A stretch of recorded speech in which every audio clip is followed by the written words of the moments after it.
Lorsque l'actualité s'affole, suivez Le Point sur Métropole. Le Point, tous les matins à 8h30, reprise 1h30. Le Point est une courtoisie de MSC Trading. MSC Trading, c'est plus pour moins. Vous êtes sur Métropole, restez-y. Mesdames, Messieurs, bonjour, merci de nous rejoindre à la rubrique Le Point. Ce matin, pour parler de la crise et pour essayer de dégager des pistes de solutions, parce que nous sommes encore là à parler de la crise et à essayer de voir que faire.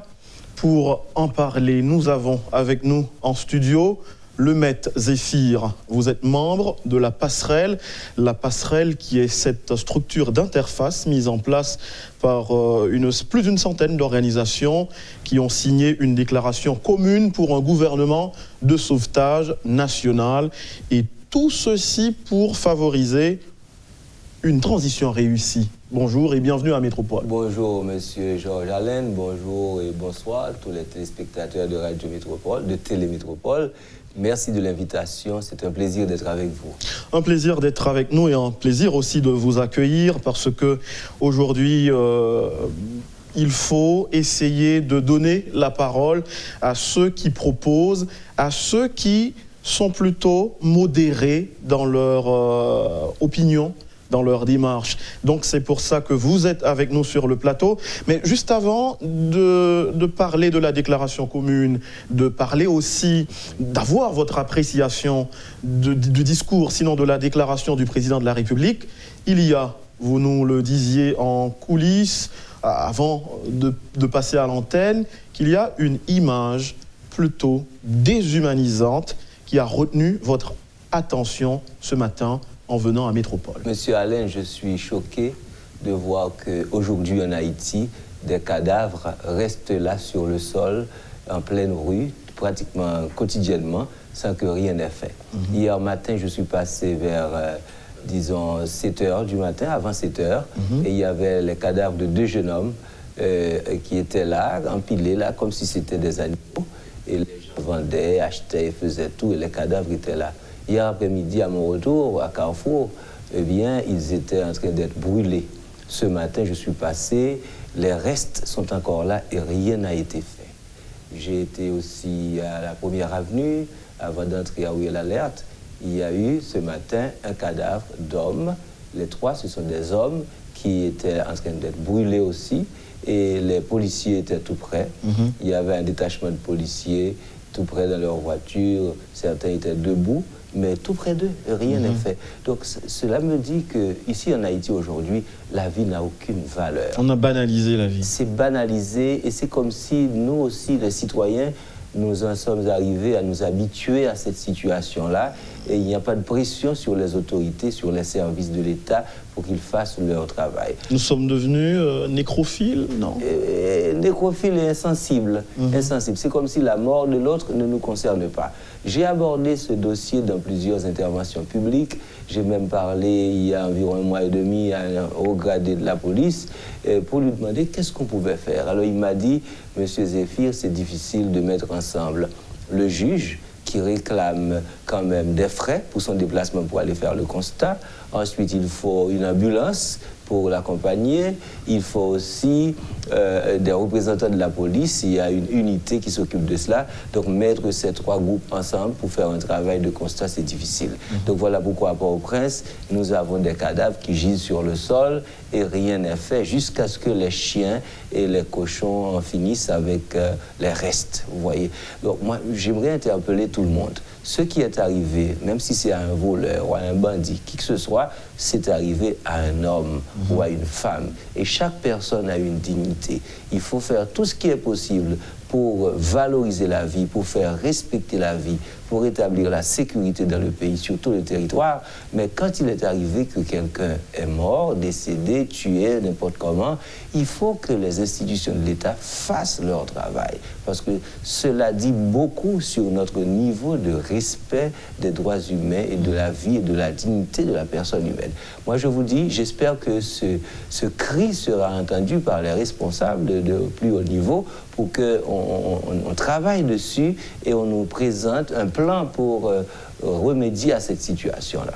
Voilà, c'était nécessaire, plus que nécessaire, de faire ce point, Monsieur Zéphir. Maintenant, juste avant de parler de la passerelle, de la déclaration commune pour un gouvernement de sauvetage national, essayons d'analyser, de passer au peigne fin, au crible, le discours du président, sinon la déclaration du président de la République. À l'évidence, ce sont des propos qui ont mis de l'huile sur le feu. Il y a même des voix au niveau de l'entourage du président de la République et qui font écho fortement pour dire que le président avait mal fait hier, je cite, d'adopter un ton provocateur. Quelle est votre lecture de la déclaration du président de la République, d'autant que vous êtes aujourd'hui acteur engagé? Oui, moi je crois que le discours était très mal inspiré.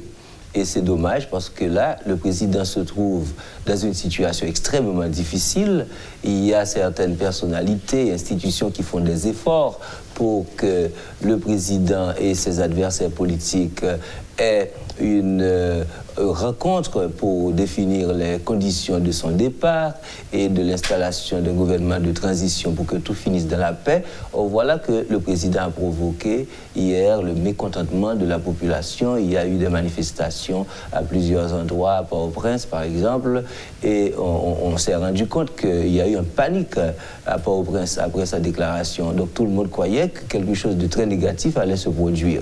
Cela veut dire que le discours du président n'a pas pris en compte le contexte fragile dans lequel nous vivons actuellement.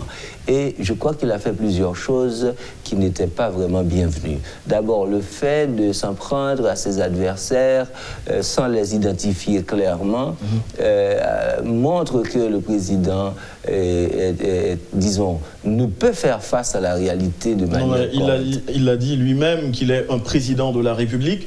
C'est pas dans son devoir ou dans ses droits, en quelque sorte, de citer nommément des gens. Mais pourquoi est-ce qu'il a fait mention de ces points-là? Parce que son devoir principal, c'est de faire marcher les institutions. La Constitution le dit clairement, le rôle essentiel du président de la République, c'est de garantir la bonne marche des institutions. S'il y a des gens qui ont eu des contrats dans des conditions louches, le président a l'obligation de faire le suivi avec son gouvernement pour que la justice fasse son travail et éclaircisse les dossiers. Il ne peut pas s'en servir comme cheval de bataille dans un contexte où il est contesté comme président. Pour s'excuser. Pour s'excuser ou bien pour montrer qu'il est une victime à chaque fois. Donc quand vous êtes leader, vous donnez l'image d'une victime, cela veut dire qu'il vous faut des défenseurs. Or, la société vous a choisi pour que vous soyez la personne qui s'occupe des problèmes au plus haut niveau. Vous avez la justice, vous avez le Parlement, vous avez les institutions de droits humains, par exemple au PC, qui est une institution de l'État, et vous avez l'UCREF, l'ULCC. Donc, il ne faut pas venir raconter à la population les problèmes que vous avez parce que vous avez attaqué des gens qui ont des intérêts. Il faut au moins dire à la population, voilà, le problème s'est posé, voici ce qu'on fait pour le résoudre. Donc, les problèmes actuels auront des réponses à l'avenir. On y travaille, donner quelques résultats concrets que vous avez obtenus. Comme ça, vous créez une certaine crédibilité. Malheureusement, le président est très discrédité depuis très longtemps. Donc, je doute que, quoi qu'ils disent, que les gens prennent ça au sérieux. Donc, le discours d'hier a donné l'image d'un président qui est impuissant. Et qui essaye de s'excuser en venant avec des détails qui n'ont aucune cohérence et qui n'inspirent pas confiance. Par exemple, quand il a parlé des gens qui sont contre lui parce qu'il s'est attaqué à leurs intérêts, mais la population sait que les personnes qu'il n'identifie pas sont précisément ses principaux supporters aux élections. Donc, on sait que, généralement, quand on est président de la République, il faut ménager son discours pour ne pas se créer davantage de problèmes. Si vous menacez quelqu'un, vous l'accusez indirectement, mais ce quelqu'un-là, c'est c'est de lui qu'il s'agit et il va chercher les moyens aussi de se défendre. Donc il faut faire marcher l'institution de la justice. C'est la justice qui doit s'occuper de ces histoires-là et il ne faut pas venir raconter à la population des détails qui n'ont aucun effet sur sa réalité quotidienne. Je crois que le président a montré une certaine faiblesse, même en tenant un discours apparemment ferme, mais ce discours-là était inapproprié et a plutôt fragilisé sa crédibilité, a créé beaucoup plus d'insécurité chez les gens en termes en rapport avec sa capacité de gouverner et de résoudre les problèmes. Mais autant le président s'est montré impuissant dans ses expressions, c'est autant qu'il a fait montre d'une certaine sérénité dans son attitude. Selon vous, d'où puise-t-il cette sérénité, cette capacité à se montrer serein? Est-ce du fait de l'appui de l'international? Je ne crois pas que le président soit vraiment serein.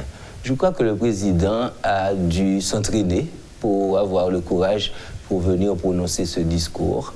Et vous vous êtes rendu compte qu'il s'est inspiré de ce qui se passe actuellement en Équateur. Et lui-même a dit qu'on s'est assis autour d'une table et qu'on a eu une solution. Mais cela veut dire quoi? Cela veut dire qu'en Équateur, la population écoute le président. Donc le président a une autorité qui est reconnue par la population. Et cela veut dire aussi que le dialogue n'est pas un dialogue vide. Donc c'est un dialogue qui a un contenu, il y a des revendications. Et le président équatorien en a pris note, il n'a pas laissé la situation se dégrader. Dans notre cas, le président est là depuis 2 ans et quelques mois et demi. Jusqu'à présent, les dialogues qu'il a annoncés n'ont jamais eu d'effet parce qu'il ne les a jamais laissés arriver à terme. Il a toujours coupé, disons, le lien avec les personnes que lui-même avait identifiées pour faire ce travail de dialogue. Il les a sapées. Donc, le président a pris un exemple qui était contre lui. Donc, à vous entendre, d'aucuns diraient que Georges Allen reçoit ce matin un opposant au président de la République. Non, non. Vous avez le langage de l'opposition. Moi, je suis un observateur averti. Okay. Et ce que je suis en train de dire là, c'est pas seulement mon discours, c'est l'impression même de l'homme de la rue. C'est-à-dire que moi, je suis opposé à tout ce qui est contre Haïti. Je crois qu'aujourd'hui, tout le monde demande la démission du président parce qu'on est clair là-dessus que le président n'a pas l'étoffe qu'il faut pour résoudre les problèmes actuels. Il n'a pas montré ses capacités à faire face à cette situation de crise. Et tantôt il se tait pendant trop longtemps, et tantôt il prend la parole, ce qu'il dit dérange davantage. Donc ça, c'est un constat. Oui, mais la démission que vous réclamez, l'opposition réclame la démission du président de la République, il y a pas mal de secteurs qui réclament la démission, le départ du président de la République, mais ce mot ne figure pas dans l'agenda du président. Est-ce qu'il n'y a pas possibilité, est-ce qu'il n'y aurait pas une possibilité de sauver le président et du coup dégager la voie vers la résolution de la crise? Bon, voilà. C'est pas possible. Pour moi, qui suis l'actualité politique haïtienne depuis au moins 1986 comme citoyen, je sais que quand ce peuple atteint ce niveau de frustration et de rejet de l'autorité, il ne fait pas machine arrière. Cette population ne va pas entrer chez elle. Je ne sais pas qu'est-ce que vous en pensez, mais pour moi, c'est une conviction que les choses ne vont pas évoluer dans le sens positif avec le président. La société en est consciente, donc voilà pourquoi nous, de la société civile, par exemple, nous ne sommes pas des politiciens regroupés dans un parti, mais ce qui est important pour nous, c'est que ce pays marche, que ce pays fonctionne, que les Haïtiens aient de meilleures conditions de vie, qu'il y ait la paix, la stabilité, et puis que la qualité des relations entre les dirigeants et les gouvernés soient assez positives pour qu'on puisse construire ensemble. Mais dans le cas actuel, donc, rien ne marche. Nous sommes à plus d'un mois depuis que les activités ont été totalement paralysées, l'éducation, les activités économiques, la vie culturelle. C'est un pays qui est en train de mourir là. Donc on ne peut pas fermer les yeux pour dire que tout va bien parce qu'on veut plaire au président. Il y a un problème réel et le président aurait mieux fait de s'asseoir avec les gens de bonne volonté qui cherchent un départ ordonné et pacifique. C'est-à-dire qu'il s'asseye avec l'opposition politique, avec les représentants de la société civile, pour planifier son départ, qu'il puisse sortir sans qu'il y ait de casse, que ce pays ne connaisse pas un chaos, que Haïti ne prête pas le flanc à une autre occupation étrangère. Donc c'est de ça qu'il s'agit. Ce pays est pratiquement détruit. On ne doit pas créer les conditions pour que la population sorte et continue à frapper à tort et à travers parce qu'elle veut se faire entendre. Le président doit comprendre cela. Et lorsqu'on est leader, quand on a échoué, il faut admettre qu'on a échoué. Peut-être qu'il y a des conséquences d'actions qui ont été posées avant lui, mais vous avez été élu parce que vous avez promis de régler la situation. Le président a fait beaucoup de promesses, il a promis monde et merveille, et les gens ont eu beaucoup d'attentes en fonction de ce qu'il avait dit dans sa campagne. Aujourd'hui, s'il ne peut pas répondre à ses promesses, à ce moment-là, il doit en tirer les conséquences. L'image que vous dressez du président de la République, c'est un homme irresponsable.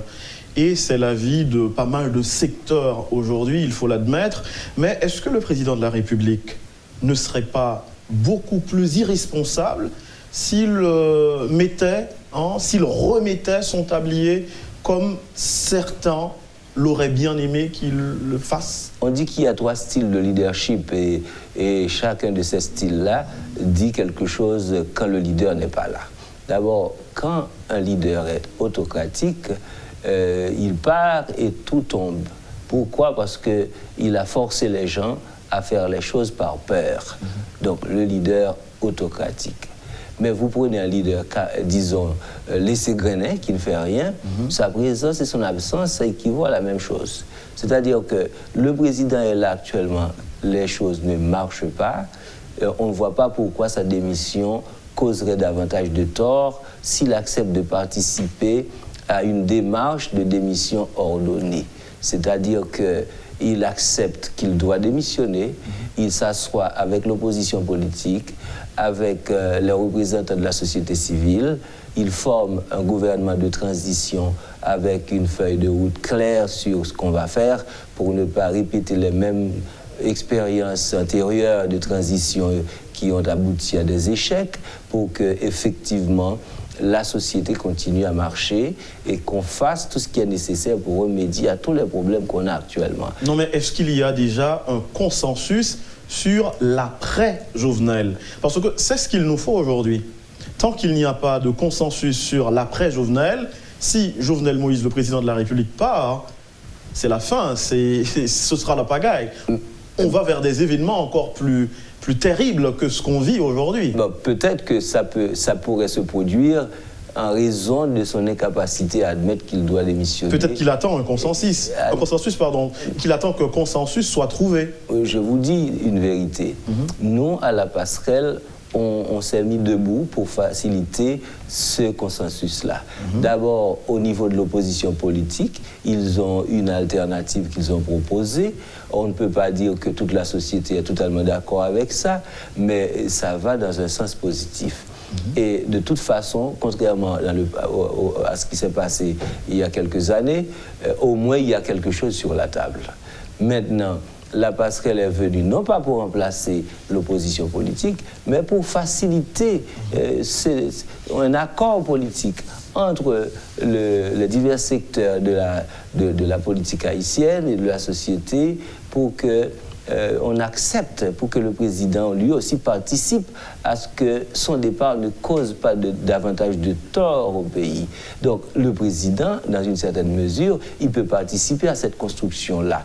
Les gens de l'opposition disent clairement qu'ils veulent s'asseoir avec la passerelle, on a rendez-vous avec eux, on va se réunir, on a commencé à se réunir avec quelques groupes, et jusqu'à présent, ils se montrent disposés à Donc, vous n'avez pas encore frappé à la porte de l'exécutif pour les consultations? Non, pas encore. Okay. Donc, ce qu'on fait, notre démarche consiste à rencontrer les gens qui disent qu'ils sont pour le changement. Donc, ces gens qui disent qu'ils sont pour le changement, on s'assoit avec eux, on les écoute sur les points clés de la conjoncture actuelle, à savoir comment aboutir à un accord politique entre les forces sociales, politiques de ce pays pour que le départ du président ne soit pas un chaos. Le deuxième point, c'est que le président accepte de démissionner avec la garantie que sa vie ne sera pas mise en danger, qu'il sortira du palais national, un autre gouvernement sera installé, un gouvernement pour le sauvetage national, et tous les partis et la société seront d'accord avec ça. À ce moment-là, il part, il va chez lui en paix, et si la justice a des raisons pour le convoquer, la justice le fera, mais il ne sera pas l'objet de vengeance. C'est ce qu'on essaye d'organiser avec tout le monde, de comprendre avec tout le monde. Maintenant, le Parlement aussi doit partir parce que le Parlement... On va venir parce que ça, c'est le contenu, le fond du document baptisé Déclaration commune pour un gouvernement de sauvetage national. Voilà. Restons-en sur le discours du président de la République. Est-ce qu'il y aurait, est-ce qu'il y a tout court du bon dans le discours du président de la République? Parce que le Palais national a décelé 7 points forts du discours du président de la République. Bon, on n'aura pas le temps de citer les 7 points, mais il y a des points qui attirent... Bon, il y a des points qui attirent notre attention. Par exemple, dans le point 3, le président, sinon le Palais, a dit que la volonté du président, de lutter contre la discrimination et l'inégalité dans les taux d'intérêt du système de crédit, 3% l'an pour les gardiens du système, 60% pour le peuple, d'où l'acharnement à dénigrer et à combattre le projet Crédit à tête plate, avec 1% d'intérêt proposé et offert par le président Jovenel Moïse, encadrer les plus faibles et réduire l'inégalité sociale. Donc, ce serait un combat contre un homme qui a pris des décisions qui dérangent. Bon, je comprendrais ce qui s'est passé à Dessalines, parce que lui, il voulait que tout le monde participe aux richesses du pays et il a été tué pour cela. Mais à cette date, je ne connais aucune décision que Jovenel Moïse ait prise en faveur de la population, qui ait des bénéficiaires. Sa décision sur le crédit? Moi, je ne connais pas l'impact. Okay. Je ne connais pas l'impact. Quand vous dites des choses, il faut pouvoir prouver à la société que ce que vous dites là a été implémenté, qu'il y a des gens qui ont été bénéficiaires et que ces bénéficiaires, leur vie, leur qualité de vie s'est améliorée. Mais là, nous sommes en face d'un président qui est là depuis 2 ans et demi, disons 32 mois, c'est ça, ça fait quand même presque 3 ans, et qui n'a pas donné de résultat. Ce qu'il dit là, c'est comme quelqu'un qui raconte une histoire. Mais la société haïtienne n'en est pas informée, et puis on ne voit pas les résultats. Au contraire, moi je crois que les gens qui trouvent des prêts à l'ONA et ici et là à des taux très faibles, eh bien, le président devrait se demander pourquoi cela s'est-il produit. Parce que où était-il? Est-ce qu'il a fait son travail de garant de la bonne marche des institutions? N'est-ce pas les combines politiques qu'il a conclues avec les gens pour faire voter ses premiers ministres qui ont amené le pays à cette situation? Si c'est vrai ce qu'il dit. Mais pour nous, de la société, c'est des choses insignifiantes. Insignifiantes. Bon, oui. 7e point, le dernier point fort, selon le Palais national, c'est pas selon nous. S'il devrait y avoir une transition, ce devrait être la dernière. Je participerai, moi, c'est Jovenel Moïse qui parle, aussi à cette transition pour contribuer avec l'appui du peuple et d'autres acteurs de la société, à la mise hors d'état de nuire du système. Jamais plus, il n'y aurait d'autre transition dans le pays. Ben, oui, mais il s'est contredit dans les questions. Dans les questions, il a dit clairement... Est-ce que vous ne voyez pas une transition avec Jovenel Moïse? Non, on ne peut pas avoir une transition avec le président qui est contesté, qui a perdu toute sa crédibilité. La transition se fait avec un changement de régime. Donc la transition, c'est une espèce d'intermède entre le passé et l'avenir. Or, si l'on continue avec le même président qui est contesté, qui a perdu sa crédibilité, qui est, disons, qualifié par le peuple haïtien comme quelqu'un qui ne tient pas parole, donc avec qui le dialogue n'a pas de sens pour beaucoup de ses opposants, comment est-ce qu'il va participer à la transition?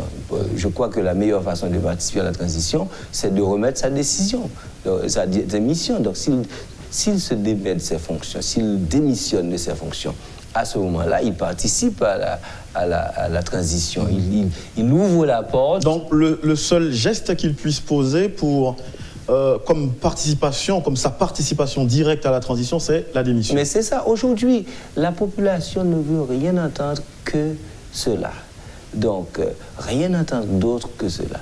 Peu importe ce qu'ils disent ou fassent, les gens ne vont pas le prendre au sérieux. Ils doivent comprendre cela. Et quand on est dirigeant, quand on est à ce niveau-là, je lui donnerai un conseil. En Haïti, on peut être président au moins 2 fois. Mais pas de manière consécutive. Il aurait pu se faire une nouvelle virginité politique, hein, en abandonnant le pouvoir maintenant, en reconnaissant sa faillite, son échec, en s'excusant auprès de la population qui l'a voté, et aller faire construire son leadership, probablement dans 10 ans, dans 15 ans. S'il fait des choses intéressantes, s'il fait une meilleure figure, il pourrait revenir. Rien ne l'empêche si la justice ne le condamne pas. Mais ça ferait beaucoup de bien. À lui-même, personnellement, et à sa famille. Mais rester là, ça ne va rien changer. De toute façon, il sera forcé de partir. Il ne pourra pas tenir. Donc, c'est mieux de s'en aller dans la paix et la tranquillité, au lieu d'attendre que ce soit les bouleversements sociaux et politiques qui le forcent à abandonner le palais national. Pour moi, les indicateurs sont là, rien ne va changer. Autrement, nous, on ne serait pas engagés dans la passerelle pour cela, parce qu'on veut éviter à tout prix qu'il y ait un départ en catastrophe qui serait dommageable pour le pays. On connaît l'histoire de ce pays, ce qui s'est passé avec le président Wilbrahim Guillaume Sam, qui a été tué, lynché à Port-au-Prince. En 1914. On ne veut pas aboutir à cela. Quand la population dit qu'il allait le visiter à Pèlerin 5 pour obtenir la démission, mais c'est une pression très forte. Et une menace, selon vous. Oui. Et un président qui ne peut pas circuler à Port-au-Prince, et son cortège a été attaqué par des jets de pierre, etc. La cérémonie à la Cour de cassation n'a pas pu se tenir parce qu'il ne pouvait pas y assister, alors que c'est en face du Palais national. Ce sont des indicateurs qui nous disent très clairement que le malaise est profond.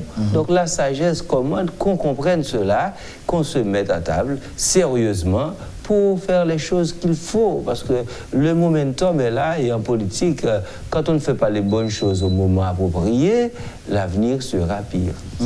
Et le pire est de plus en plus sûr, voilà. On le sent.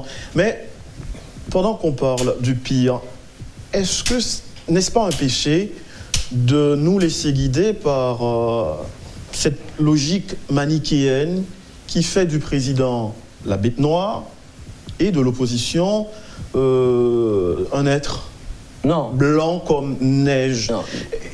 Est-ce que nous ne sommes pas victimes de ça aussi? Nous, en tout cas, nous ne sommes pas dans cette dynamique-là, parce que quand je parle de nous, je veux dire moi-même personnellement, et les collègues de la passerelle, on se rend compte que les choses ne marchent pas. Et on ne focalise pas l'attention seulement sur le président, sur le Parlement aussi. Le Parlement est aussi décrié par la population. Et aujourd'hui... Au sein de l'opposition, il y a des têtes qui se battent politiquement, qui sont motivés par la politique. On reconnaît le poids du peuple, le poids de la population dans le jeu, dans la crise qu'il y a aujourd'hui, les gens qui réclament plus d'égalité sociale, de justice sociale, mais il y a aussi la politique qui est forte dans le combat. Bien sûr. Mais vous savez qu'il n'y a pas de société sans politique. Donc depuis toujours, depuis Thomas Hobbes, John Locke, etc. Oui, mais je parle de politique politicienne. Bien sûr. Bon, tout cela est là. Mais quand on est arrivé à ce stade, eh bien, on a perdu les contrôles. On a perdu le contrôle de la réalité. Et ce qu'il faut faire, c'est composer. Composer avec les gens. En tirer ce que vous pouvez. Parce qu'aujourd'hui, il y a un consensus social. Ce n'est pas seulement les politiciens qui disent que le président doit partir. La société le dit. Les gens meurent de faim. L'insécurité bat son plein. Les gangs armés font la loi. On ne peut pas rentrer chez soi quand on veut. Ils doivent laisser passer même la police à certains endroits. Ils doivent autoriser la police à circuler dans leur zone de contrôle. Donc, rien ne marche. Vous imaginez un pays où tout est possible. Si quelqu'un veut m'assassiner ou vous assassiner, à part la protection divine, il a les champs libres pour le faire. Donc, quand un président n'a pas d'autorité sur le territoire, il n'a pas d'autorité sur la population, il n'a pas d'autorité sur l'économie, qu'est-ce qu'il gouverne? Vous voyez? Il ne préside pas. Donc, dès lors qu'on en est arrivé là, parce qu'on n'a pas su résoudre les problèmes à temps, il faut en tirer, disons, la bonne conclusion. Donc, c'est ça la situation. L'observateur averti est clair là-dessus. Ce qu'il y a maintenant est très complexe. Il ne faut pas laisser la situation s'envenimer. Il faut y remédier dans le meilleur délai. Et la population comprend ce qu'elle demande. Peu importe tous les mélanges de gens qu'on a, toutes les complications qu'on a, mais la réalité est que les gens sont à bout de souffle. Oui, à côté de cette grande réalité, il y a une réalité qui peut-être est grande pour le président, mais c'est une toute petite réalité, il faut le concéder, c'est que le président ne veut pas dialoguer contre son mandat. Maintenant, voyons pour la déclaration commune pour un gouvernement de sauvetage national. Ce document est sorti vendredi dernier. Le 10 octobre, oui. Le 10 octobre ? Oui. Le 10 octobre. Ce document est signé par plus d'une centaine d'organisations, 107 au total. Mais juste avant de poser la question que j'ai en tête, j'ai envie de vous demander qu'est-ce que vous avez fait? Comment vous êtes parvenu à mettre ensemble toutes ces organisations? D'accord. Quand on parle de la passerelle, on voit c'est les 7 personnes qui composent ce groupe. Mais l'initiative... Nous parlons de Bernard Crane, oui. Carole Demesman, Castel Germeil, Dr Sophia Laureus, Dr Charles Maniga, Sabine Maniga et vous-même, le maître Zéphir, voilà. Porte-parole de cette structure. C'est ça. Mais c'est un travail qui a été fait par plusieurs secteurs, par les représentants de secteurs organisés de la société. Et là, vous avez le secteur des syndicats, secteur de la jeunesse, secteur des femmes, le secteur patronal, les droits humains, etc. Donc, toutes ces personnalités qui travaillent avec ces secteurs se sont donné la peine de les contacter pour que cette personne donne leur adhésion au texte. Et donc, cela fait que chaque personne connaît un groupe d'institutions parce qu'ils font partie de ce secteur-là et chacun a contribué à monter la liste et à obtenir les adhésions. C'est ce qu'on a fait. Aujourd'hui encore, la liste reste ouverte. Et puisque la liste est ouverte, il y a des gens qui continuent de dire qu'ils veulent adhérer et qui le font. Vous voyez? Mais nous ne voyons pas de nom. Nous ne voyons pas de nom. Nous voyons un ensemble d'organisations, 107 au total, pour me répéter, mais il n'y a pas de nom. D'aucuns diraient, bon, ce sont peut-être des organisations fictives. Écoutez, je vous donne un exemple. Est-ce que ce n'est pas l'un des déficits de cette déclaration commune? Bon, c'est une déclaration commune qui a été authentifiée par deux personnalités des droits humains. Tout le monde connaît Madame Kola. Oui. Jocelyne Kola-Noël de CEGILA. Tout le monde connaît Edouard Paul. Du Conan. Et les secteurs que ces personnalités-là ont contactés ont adhéré à la déclaration. Et ils n'ont pas contesté non plus la véracité de ce qui est là. Maintenant, à partir de ce qu'on a entendu comme remarques et critiques, on est en train de revoir la liste. Et y ajouter des noms. Mais bien sûr, parce qu'il y a des gens qui demandent d'y adhérer.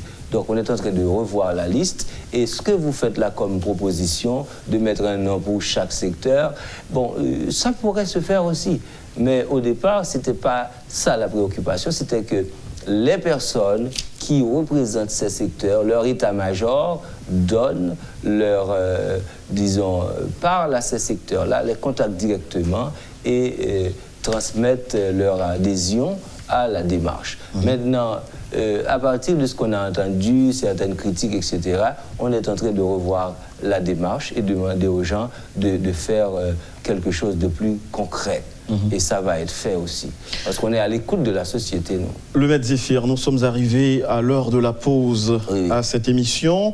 Et au retour, on va continuer à creuser en profondeur le contenu du document, déclaration commune pour un gouvernement de sauvetage national, parce que là, la mission du gouvernement de sauvetage national que vous appelez de tous vos voeux sera le rétablissement de l'ordre public, le redressement de l'administration publique, la mise en œuvre d'un programme d'urgence au bénéfice des groupes les plus vulnérables. Vous êtes dans des généralités, vous n'élaborez pas totalement. Ce sont des critiques qui arrivent, qui pleuvent après la sortie de la déclaration commune. Nous allons en parler. Et puis ensuite, comment voyez-vous l'avenir? Ce sera notre dernière question. Restez avec nous. Vous suivez Métropole et on revient après la pause. Le point est une courtoisie de MSC Trading. MSC Trading, c'est plus pour moins. Vous suivez, mesdames, messieurs, la rubrique Le Point de Radio Télémétropole. Notre invité, le Maître Zéphir de la Passerelle. Passerelle, on l'a dit, structure d'interface qui est là pour dialoguer avec les acteurs en vue d'une sortie de crise, et sortie de crise qui passe par la démission du président de la République. Juste avant de voir le contenu de la déclaration commune, Monsieur Zéphir, je reçois une kyrielle de questions de la part d'auditeurs, et les unes plus intéressantes que les autres. Il y a un auditeur qui m'a demandé de vous poser cette question. Comment demander le dialogue lorsque, dès le début, vous demandez au président de partir? Pourquoi il y a des préalables? J'allais corriger le mot dialogue que vous avez utilisé. Nous, on ne veut pas entrer dans la logique du dialogue perpétuel pour faire passer le temps. Parce que les gens nous ont fait cette accusation de manière gratuite. Nous, on n'est pas là pour dialoguer, pour voir si on peut remédier à la formation du gouvernement, si on peut intégrer d'autres personnes. On se rend compte que le moment est venu pour le président de partir et on veut faciliter ce départ. Donc, on n'est pas dans une perspective de dialogue. Ce qu'on fait, on visite tous les acteurs qui ont adhéré à cette déclaration, on les écoute, on note leurs attentes et puis on fait une synthèse de chaque rencontre. Et on est en train de visiter tous les acteurs qui veulent participer au changement. À ce moment-là, on va faire un document final, une synthèse, un rapport de synthèse qui sera validé par les gens qu'on a reçus et en même temps qui sera présenté au président de la République avec une proposition d'accord politique inspirée de ce que les gens ont comme attente. C'est ça. Maintenant, à la fin, ce qu'on va faciliter, si on nous le permet, parce qu'on ne peut pas faciliter si on ne vous permet pas, si l'opposition, les représentants de la société civile et le président nous le permettent, à ce moment-là, on va s'asseoir pour qu'eux, ils négocient leur accord. Ils vont signer pour dire oui pour le changement et voilà les étapes à suivre. Ce qu'on a dans ce document, c'est une proposition cadre qui permet de penser quelque chose pour ne pas avoir une démission catastrophique. Mais on n'est pas là pour dialoguer, pour voir s'il y aura un gouvernement ou non. Voilà. Donc vous êtes contre tout dialogue de sourds. Ça, on le comprend bien. Toujours question d'auditeur. Oui. Vous dites que le peuple réclame le départ du président Jovenel Moïse. Étant donné qu'on est 12 millions d'habitants, avez-vous fait un référendum ou sur quoi vous vous basez, puisque les manifestations n'ont pas rassemblé la moitié de la population? Question d'auditeur. Ah, je crois que cette personne-là s'est vraiment trompée. D'abord, si l'on observe les foules qu'on a à Port-au-Prince, à Saint-Marc, au Gonaïves, au Caille, partout dans le pays, ça fait bien plus que la quantité de gens qui ont voté pour Jovenel Moïse. Jovenel Moïse a eu moins de 600 000 votants pour une population à l'époque de 6 millions et quelque chose. Donc, les gens qui manifestent de manière simultanée à divers points du pays sont bien plus importants que ça. Mais la personne ne doit pas se tromper non plus. En politique, il n'est pas une question de chiffres seulement, ce n'est pas une élection. En politique, il y a une question de momentum. Il arrive un moment où vous êtes dans l'incapacité de gouverner, vous ne pouvez donner les résultats attendus, vous ne pouvez remplir vos fonctions, vous n'avez d'autre choix que partir. D'autant plus que c'est le président lui-même qui a sapé tous les processus de dialogue. Moi, j'ai parlé de dialogue, ça fait très longtemps.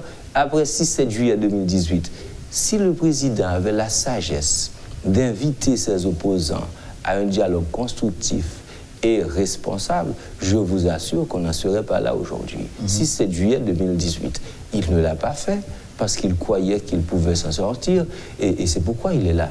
Vous voyez, donc là, il ne faut pas se tromper, il ne faut pas non plus donner au président, en tout cas, l'impression qu'il a le génie des miracles. Jusqu'à présent, ces interventions publiques n'ont pas donné des effets escomptés. Et il faut comprendre cette logique-là.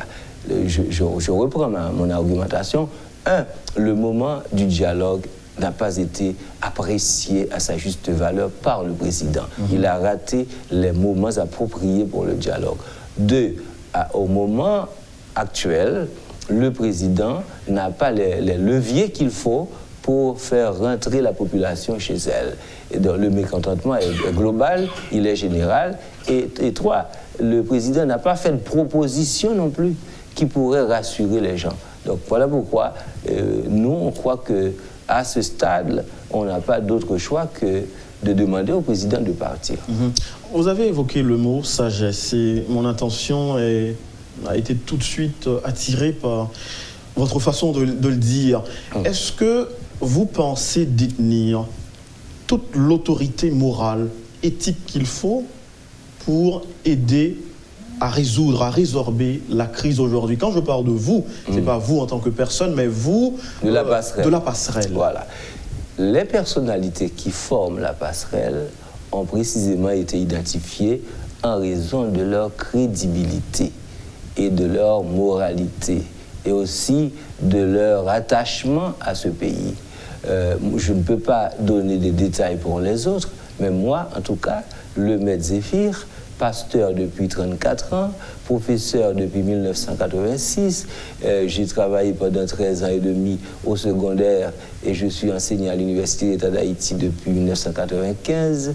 J'ai dirigé une institution pendant 16 ans et j'anime des émissions de radio, j'ai une entreprise, etc. Eh bien, j'aimerais bien que quelqu'un vienne me dire quand est-ce que j'ai fait des choses qui sont contraires à la morale et que par conséquent je dois me taire. Vous voyez?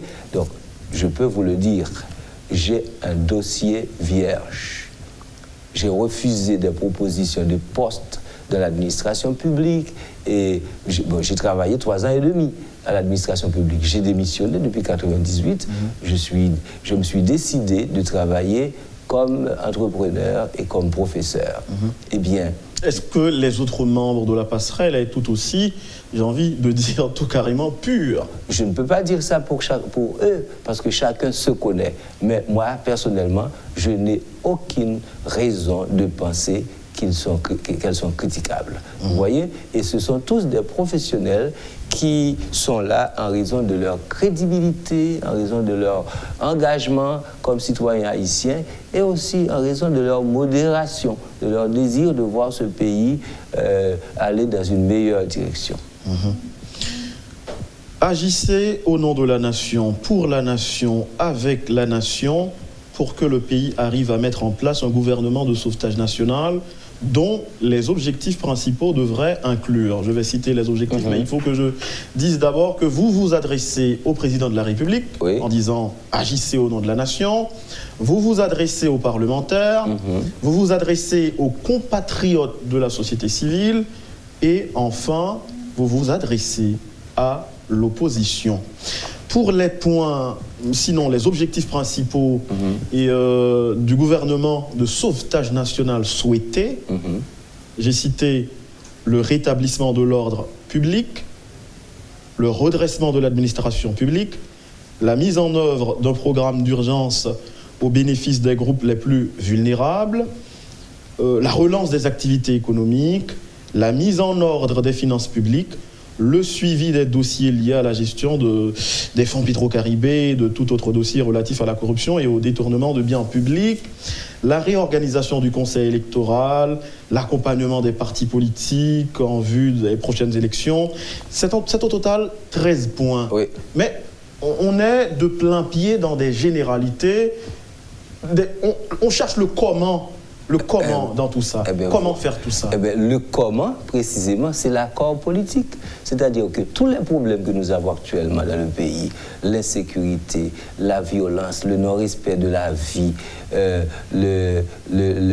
la paupérisation de la population, tout ça est dû au fait que nous sommes dans une instabilité politique née de la mauvaise gouvernance et aussi du pillage des fonds publics, etc. Donc l'accord politique est le comment. C'est-à-dire que nous avons fait un constat au début et on propose aux acteurs que sont le pouvoir exécutif, le président de la République, l'opposition et le reste de la société de s'asseoir pour établir un accord politique en vue de résoudre les problèmes. Donc le comment sera dans l'accord et l'accord politique sera accompagné aussi d'une feuille de route, c'est-à-dire qu'est-ce que ce gouvernement va faire, comment il va faire. Nous, on ne veut pas remplacer l'opposition, on ne veut pas remplacer les acteurs politiques en général, on donne des pistes et on va leur proposer un projet d'accord politique qui sera le résultat de nos consultations avec tous les secteurs qui ont adhéré à la déclaration et avec, disons, ceux-là qui veulent nous écouter ou bien nous parler. Donc, le comment, c'est ça, c'est l'accord politique qui sera signé par les personnes en question, disons, les autorités, les gens de l'opposition et le président de la République, un accord de sortie de crise, et puis la feuille de route sera élaborée conjointement avec la société civile, l'opposition, pour que le gouvernement du sauvetage national soit quelque chose qui est une marche à suivre claire, précise, que tout le monde peut évaluer. Donc on n'a pas eu l'intention de faire ici un programme de gouvernement. Ce n'est pas nous qui allons former le gouvernement. Oui, aujourd'hui c'est une évidence, aujourd'hui comme hier d'ailleurs, c'est une évidence que nos institutions sont inexistantes, mais toujours est-il qu'on a l'impression qu'elles sont là. Par exemple, le Parlement est décrié, le Parlement est dysfonctionnel tout court aujourd'hui, mais il y a ce mirage, cette illusion qu'il y a un Parlement. Et pour preuve, on ne peut pas se rendre au Parlement n'importe comment, bon, à moins d'être mené par un sénateur, par un chef. Mais il est un fait qu'on ne peut pas entrer au Palais national n'importe comment parce que le président, même quand il ne dirige pas, il est là. L'illusion est là que nos institutions existent. Mais lorsque vous demandez au président de partir, aux parlementaires de partir, est-ce que ce n'est pas une démarche d'institutionnalisation du pays qui risque de créer un chaos encore plus profond? Quand les choses ne marchent pas, quand on est sur la mauvaise pente, il faut changer de direction. Et le changement de direction doit être pensé. Eh bien, nous avons deux institutions, les trois grands pouvoirs de l'État qui ne fonctionnent pas. Remarquez qu'on n'a pas demandé à la justice de partir. On n'a pas demandé à la Oui, mais le pouvoir, sinon l'État, c'est 3 pouvoirs, voilà. Comme on dit en créole, 3 roches du feu. Si 2 pas là, une ne peut pas fonctionner. Oui, mais voilà, on ne veut pas non plus que le président parte, que le Parlement disparaisse et qu'il n'y ait rien. C'est pourquoi on parle d'accord politique, pour que le président parte avec, dans le cadre d'un accord qui prévoit déjà un gouvernement qui aura été formé au moment de la démission officielle du président. C'est-à-dire que le gouvernement de transition qu'on propose doit être constitué avant l'annonce du départ du président. C'est ça qui va permettre d'éviter le chaos. Qu'un président fait son discours d'adieu, une nouvelle équipe le remplace sur la base d'un consensus social, politique, etc. L'opposition dite radicale voit une transition qui s'étend sur 3 ans. Et vous-même, du côté de la passerelle, que voyez-vous pour cette transition réussie dont vous prônez? Entre nous, on s'est dit que 2 à 3 ans serait une bonne période. Mais ce ne sera pas nous seuls, parce que là, on est là pour faire des propositions, mais les politiciens, l'opposition et d'autres représentants de la société participeront au débat. Donc, pour nous, c'est pratiquement l'idéal, 3 ans, mais les 3 ans en soi ou les 2 ans ne signifient rien si on ne les utilise pas à bon escient. Parce que le temps, c'est aussi une ressource épuisable. On peut avoir 10 ans et ne rien faire, et on peut avoir 2 ans ou 3 ans et faire de grandes choses. Le temps est à la fois ami et ennemi. Voilà, donc tout cela dépend de la qualité des gens qu'on met dans le gouvernement. Et aussi, disons, le programme, la vision définie dans le cadre de cette transition. C'est pourquoi on pense qu'on ne peut pas mettre des gens dans le gouvernement parce que ce sont des amis ou bien parce que ce sont des militants. Il faut qu'il y ait des militants aussi, mais les partis ont leur cadre. Donc, il faut mettre l'homme qu'il faut ou la femme qu'il faut à la place qu'il faut. Vous ne pouvez pas placer quelqu'un comme ministre des Finances s'il n'a pas une spécialité dans le domaine de l'économie, de la gestion, etc., des choses comme ça. Parce que les finances publiques, l'économie nationale, la Banque centrale, ça demande une expertise. La même chose pour l'éducation, la justice, la sécurité publique.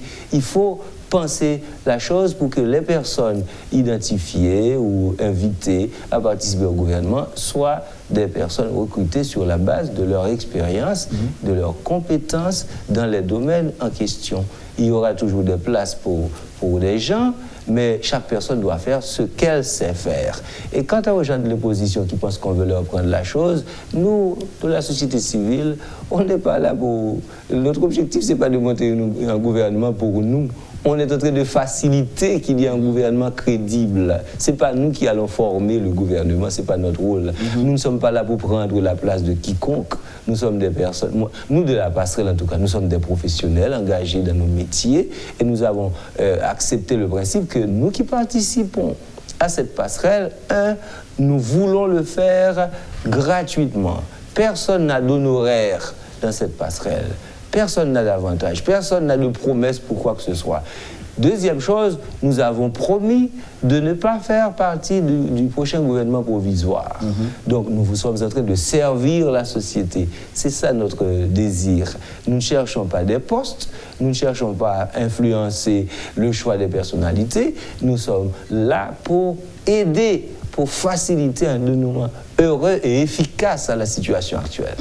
Plus le temps passe, plus la proposition, le départ du président, la démission, se fait entendre comme une injonction. Et aujourd'hui, si en face, le président vous impose l'écourtement de mandat, en lieu et place de démission, est-ce que vous accepteriez? Bon, disons que ce n'est pas à nous qu'il doit l'imposer. Il doit l'imposer à l'opposition. Parce qu'en réalité, les gens qui l'empêchent de faire ces 4 volontés sont là dans les rues chaque jour et ils multiplient leur stratégie de lutte. Donc, ce n'est pas à nous qu'il va l'imposer. Il va l'imposer aux gens qui sont en face de lui, qui sont dans la rue, qui manifestent et qui bloquent, si vous voulez, ce qu'il y avait de fonctionnement dans ce pays. Vous voyez? Nous, on croit que c'est dans cette direction-là qu'il faut aller. L'opposition également. Le reste de la société, globalement, semble avoir un consensus là-dessus. On ne fait qu'exprimer ce qui paraît évident. Vous voyez, mais on n'a pas d'armée, on n'a pas de force publique entre nos mains, on ne peut pas forcer le président. Nous, on ne peut pas. La société peut, l'opposition agit dans cette direction-là. Vous comprenez? On est là pour faciliter. On n'est pas en guerre, ni avec l'opposition, ni avec le président de la République. Est-ce que c'est... On ne veut pas les remplacer non plus. Est-ce que c'est par acte manqué ou c'est... je dirais, intentionnel. Dans presque toutes les propositions qui arrivent, du moins à Métropole, il y a toujours un acteur que vous négligez, dont vous négligez le poids tout au moins. C'est l'international. Par exemple, dans ce document, Déclaration commune pour un gouvernement de sauvetage national, l'international est absent. Pourtant, la réalité nous dit que le président a le soutien de la communauté internationale et voilà pourquoi il se sent fort.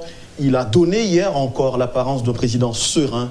Pourquoi mettre de côté l'international? Alors, je suppose que vous avez lu le communiqué de l'ONU en Haïti après la visite des sénateurs et députés de l'opposition et aussi... au bureau de l'ONU. Voilà, ils ont dit qu'ils acceptent le principe que les Haïtiens règlent leurs différends entre eux, qu'ils trouvent leur solution. Oui, mais ça c'est sur le papier, dans la réalité. La main de l'international pèse. Mais bien, nous de la passerelle, on est ouvert à écouter tout le monde, à parler à tout le monde, mais on est clair là-dessus. Le problème haïtien ne peut être réglé définitivement que par les Haïtiens. Alors, donc cela dit, la passerelle est prête à rencontrer le corps groupe si le corps groupe le veut. Mais bien sûr, si on nous demande une rencontre, on y va. Pourquoi ne pas les rencontrer? On ne peut pas nier l'existence de la communauté internationale, son implication et même sa responsabilité dans ce que l'on vit actuellement en Haïti. Mais nous croyons fermement que la solution au problème haïtien ne peut provenir que des Haïtiens eux-mêmes. C'est pourquoi c'est important pour nous, au lieu de nous entre-déchirer, de nous aimer, de nous comprendre, de nous accepter, même s'il y a des différends, mais de faire le geste qui aide à maintenir ce qu'il nous reste de pays en vie et à orienter Haïti vers le progrès social, économique, sécuritaire, environnemental, de production pour que les gens trouvent du travail, que les soins de santé soient disponibles, l'éducation s'améliore et que la justice sociale soit une réalité, l'impunité, la corruption disparaissent parce qu'on aura, disons, réformé nos institutions, en particulier la justice, pour que tout le monde rende compte de ces actes. Donc ça, c'est à nous les Haïtiens de le prendre en main. On aura toujours besoin de l'appui de l'international, mais on ne peut pas se cacher derrière eux chaque fois pour dire que c'est eux qui doivent résoudre. Si on se bat entre nous, on provoque une guerre civile, à ce moment-là, c'est comme si on leur disait de venir prendre le contrôle comme ils ont toujours fait en 1915, etc. On l'a eu après les bouleversements du coup d'État. Donc, on ne veut pas de ça. On veut que la communauté internationale joue le rôle de partenaire d'Haïti, mais les Haïtiens doivent s'asseoir pour résoudre leurs problèmes entre eux. Et ils peuvent utiliser l'appui international pour résoudre, mais nous ne sommes pas une nation mineure. Nous devons comprendre qu'une nation indépendante depuis 1804 doit avoir le courage, la capacité, la sagesse de résoudre ses problèmes. Bien sûr avec l'appui de ses amis de la communauté internationale, mais de ne pas se laisser traiter en mineur à chaque fois. On l'a fait trop souvent dans notre histoire. Le Maître Zéphyr, c'était un plaisir de vous accueillir sur le plateau de Radio Télémétropole. La dernière question que j'ai là en tête pour vous, moins de 3 mois nous séparent de l'année 2020. Aujourd'hui, selon vous, quel serait le jour le plus propice, le plus favorable au départ du président de la République? Si le président doit poser ce geste, qu'il posera peut-être, on le sent, suivant ce qu'on a à l'horizon, ce qu'on voit se pointer à l'horizon, est-ce demain aujourd'hui, après-demain, en décembre? Moi, je crois que le meilleur jour aurait été hier. Okay. Parce que s'il l'avait fait depuis quelques mois, eh bien, on serait dans une bien meilleure situation aujourd'hui, de manière ordonnée. Il ne l'a pas fait hier, il ne l'a pas fait avant-hier. Il peut décider de le faire à n'importe quel moment. Si tel est son désir, la passerelle est là pour aider. Et comme l'opposition, par certains de ses représentants, va s'asseoir avec nous, ou bien a déjà commencé à s'asseoir avec nous, eh bien, nous sommes là pour eux, pour accompagner, pour faciliter. Vous redoutez 17 octobre, demain? Je fais confiance au peuple haïtien qui a promis de sortir manifester. Et je leur fais confiance que tout le monde aime suffisamment ce pays pour que cette manifestation exprime toute la frustration, la colère qu'ils ont, sans s'attaquer aux personnes et aux biens. Je sais que notre peuple est un peuple très patient, qui a beaucoup attendu. Et je l'encourage à continuer sa lutte pour la démocratie en respectant la vie, les biens public et privé, parce que nous sommes un pays très pauvre, entre guillemets, un pays riche qui est très pauvre. Donc, évitons de l'appauvrir davantage. Voilà ce que je dirais. La liberté, ma liberté, commence ou finit celle d'autrui. C'est ça. Vous avez suivi, mesdames, messieurs, la rubrique Le Point de Radio et Télémétropole. Notre invité, c'était le maître Zéphir, membre de la passerelle. Merci d'avoir été avec nous. Merci, Georges Alain. Merci à tous les téléspectateurs et téléspectatrices. Ça a été un plaisir d'être avec vous. Espérons que nous aurons à parler bientôt des choses positives. Voilà, restez branchés sur Métropole, vous ne serez pas mieux ailleurs. Lorsque l'actualité s'affole, suivez Le Point sur Métropole. Le Point, tous les matins à 8h30, reprise 1h30. Le Point est une courtoisie de MSC Trading. MSC Trading, c'est plus pour moins.